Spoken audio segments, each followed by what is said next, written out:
Okay, this is 252 Pop Fiction, where you'll find all the news and reviews in pop culture that's right to type. Today's top story.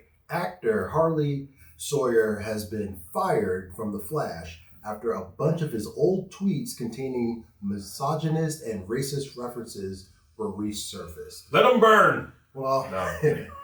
This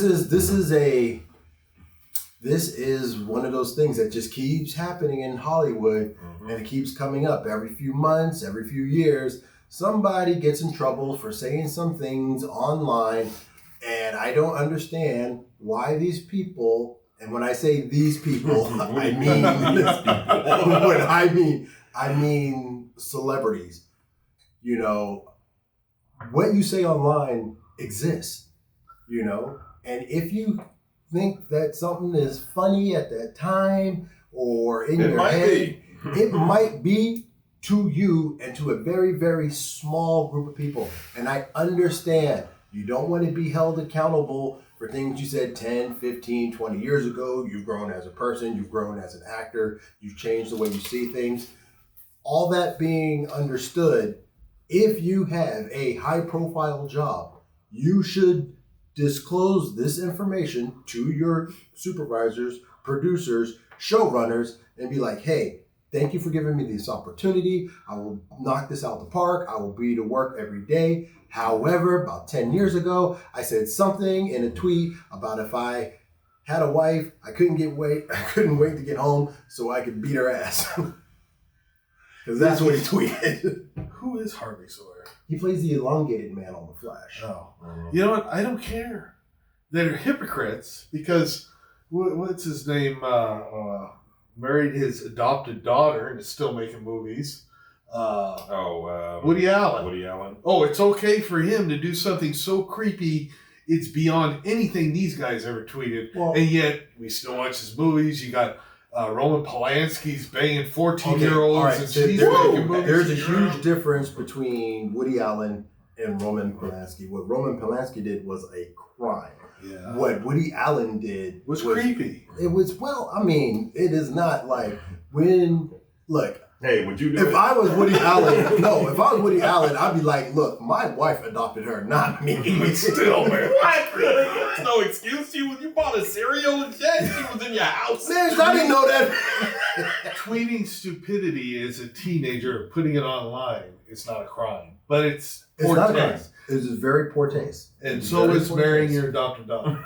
And, but what I'm saying is, it's not. It's because, one, Woody, and this is just an argument of semantics. When he married, what was her name? Sumi. When he married her, he was out with her all the time. Like, that was his, look, I married her and this. If you say some racist, misogynistic stuff, and then you put yourself off, especially on the channel like the CW, when they're always saying, we're all about Defy and we're all about diversity and stuff like that, and you're putting yourself on that platform, knowing you've said that in the past. No, I understand that. That's different. They're not just selling a product, they're selling an image. And everybody who's on camera, they have an image to sell. And if they tarnish that image, their career's done. And that's what sucks about Hollywood. That's why I would never want a job like that.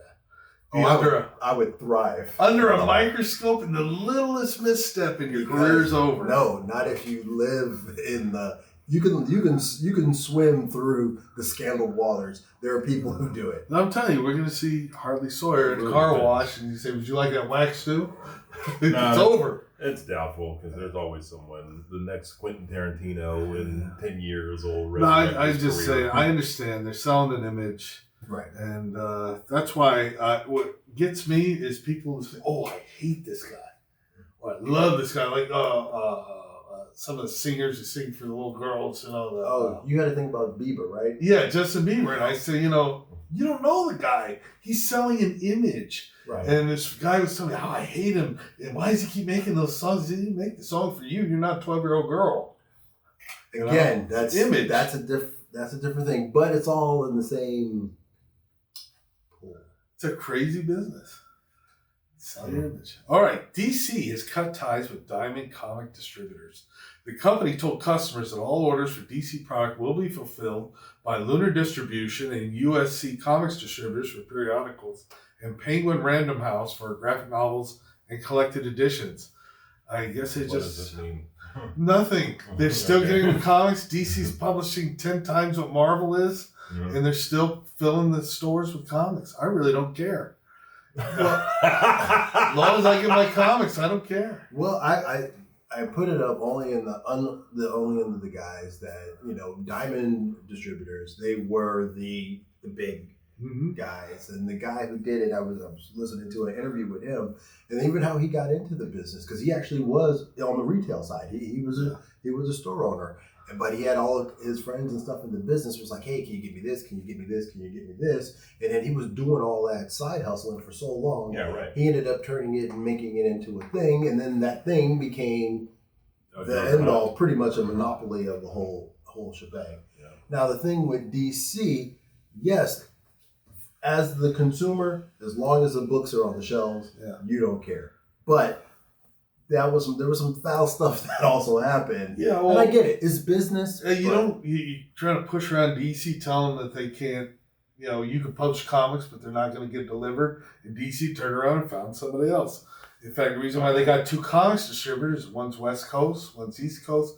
I heard all about this because I got a couple friends on comic stores. They were talking about it today to me when I went to the comic store earlier. Yeah. He says he's going to be able to get a lot more DC stuff through Penguin than he ever did through Diamond. And the West Coast distributor, I don't know which one it is, delivers on Tuesday, whereas Diamond delivers on Wednesday.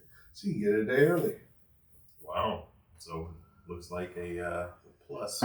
Don't push around DC. They're going to get the comics on the shelves without you, Diamond. Ooh, boy.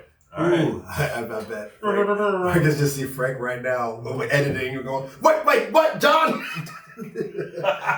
Next thing you know, a 3:00 in the morning text will come out. Come on now. SpaceX launched its 8th Starlink mission. Falcon 9 lifted off from Space Launch Complex 40 at Cape Canaveral Air Force Station. I missed all of that. I saw that on the news. This was actually happening during where other stuff was happening on the news that was taking over the top story. I mean, the one thing that it was actually kind of a great thing for America to actually send Americans that's out right. The into space, which we haven't done in like a good while. A good long while. Oh, we kept that near space station, man. Right. But we weren't launching from Cape Canaveral. We were launching from. Because I know they have to go out periodically to change the batteries on the satellites and do maintenance. And that's mostly what NASA does. It's for private business. I think it's a good thing. Yeah, I think it's a good thing too. I mean, this is Elon Musk. And he's doing this as well as, I bet that from what I also hear, they're going to be filming a movie in space with Tom Cruise. You know, I don't know why. I mean, it's just space. It just sounds funny. I'm sure they'll have the first porn in space too. Yeah. No, it's like you missed me. You ever heard the term economic black hole? Yes. It's that most of the government are just economic black holes, but NASA is a moneymaker. These businesses have to pay if they want their satellites to keep working. Yeah. And, so good for NASA. They're selling a bunch of those NASA shirts I'm seeing around. Again, not NASA. This was Elon Musk. But NASA is doing part. NASA. Exactly. This week's review, High Fidelity, a Hulu original. This 10-episode series stars Zoe Kravitz as Rob, record store owner and hopelessly single. Rob revisits her past relationships through music and pop culture. This is adapted from the book and from the movie starring John Cusack. Yeah. So Zoe Kravitz is playing the John Cusack role. And then they got the remember the black lady from My Name is Dolomite? She's playing the Jack Black type character. That comes in and it's like And it's a good, like I said, it's like a little 10-episode series on Hulu. Zoe Kravitz, she shines in everything she does. She is the Lisa Bonet, 2.0. I mean, it's her. She's her mama, No doubt. Very good. Very good. Well, this week, Ralphie D recommends Burn, Motherfucker, Burn. A chronicle of how decades of troubled relations between the LAPD and the African American community served as the prelude to the 1992 Los Angeles uprising, directed by Sasha Jenkins. And never has a documentary that I've recommended been even more poignant today. Crazy how things mirror each other. I mean, it showed. This is 92. And it also showed the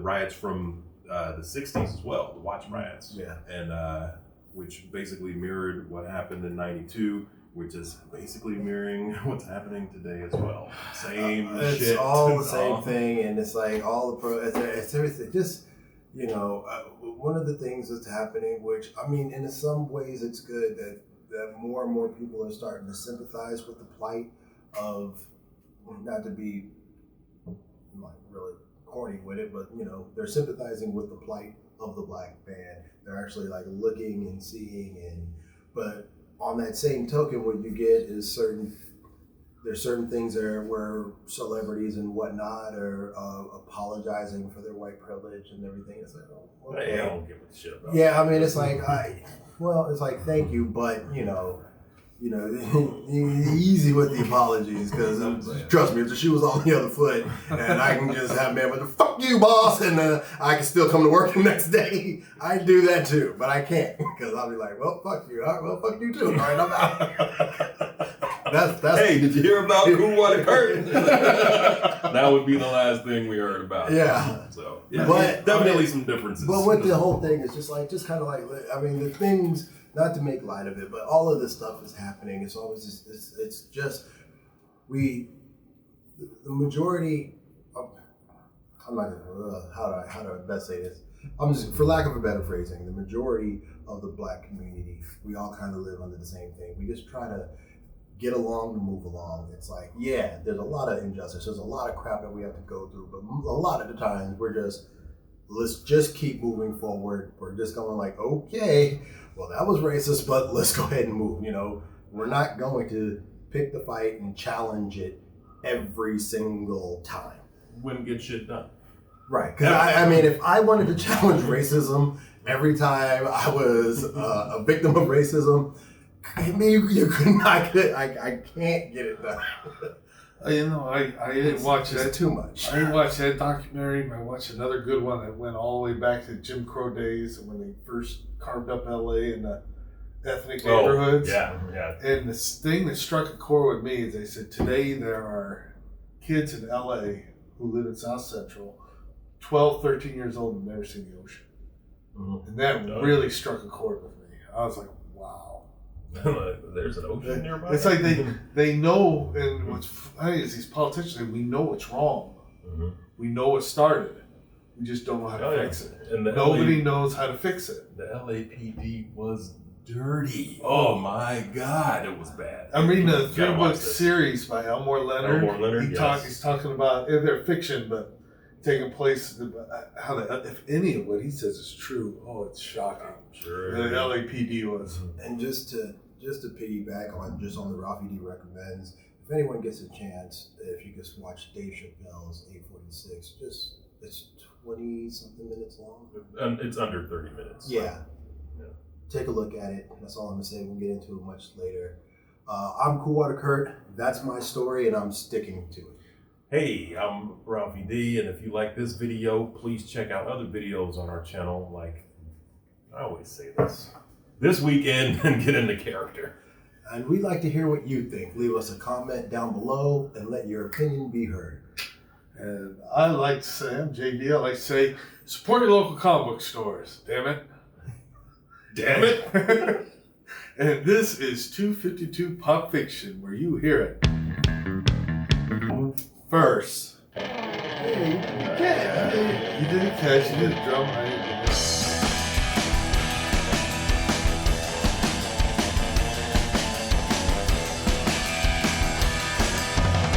that. Adonis, pull yourself together.